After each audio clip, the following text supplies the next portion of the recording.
চাকরির দাবিতে একাধিক কর্মসূচি নিয়ে ফের পথে সোচ্চার হয়েছেন চাকরি প্রার্থীরা। ধর্মতলার ওয়াই চ্যানেলের সামনে থেকে চাকরি প্রার্থীরা নিজেদের কর্মসূচি শুরু করেছেন। জানা গিয়েছে, বিকাশ ভবনে গিয়ে ডেপুটেশন জমা করবেন তারা। ছজনের একটি দল মিছিল করে স্কুল সার্ভিস কমিশনে গিয়েও ডেপুটেশন জমা দেবেন। পাশাপাশি নবান্নে গিয়ে মুখ্য সচিবের সঙ্গে কথা বলার কর্মসূচিও নিয়েছেন তারা। 2016 প্যানেলে থাকা যোগ্য শিক্ষক শিক্ষিকাদের মঞ্চের তরফ থেকে ধর্মতলার ওয়াই চ্যানেলে অবস্থান বিক্ষোভ চালিয়ে যাচ্ছেন চাকরি প্রার্থীরা। তাদের দাবি, সুপ্রিম কোর্টে যে বিচার প্রক্রিয়া চলছে সেখানে যাতে কোনোভাবেই 2016 প্যানেল বাতিল না করা হয়। পাশাপাশি তাদের দাবি, রাজ্য সরকারের তরফ থেকে একজন আইনজীবী ঠিক করা হোক। অযোগ্যদের চাকরি বাতিল করে যোগ্যদের সসম্মানে কর্মক্ষেত্রে বহাল করার ব্যবস্থা করা হোক। এই দাবি নিয়ে শুক্রবার একাধিক কর্মসূচির ডাক দিয়েছেন তারা। পাশাপাশি অবস্থান মঞ্চে এক শিক্ষকের মস্তক মুন্ডনেরও কর্মসূচি রয়েছে। যোগ্য হয়েও চাকরি নিয়ে টানাপোড়েনের জন্য মস্তক মুন্ডন করে প্রতিবাদ জানাবেন তিনি।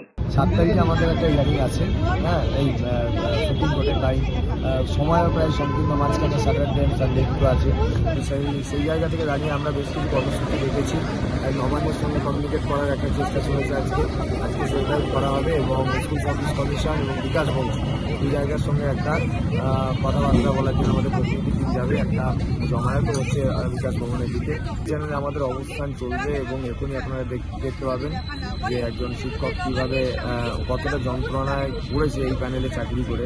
সেই বিষয়টা তারা সে মাথা নাড়া করে নাক দিয়ে যাবে আর কি।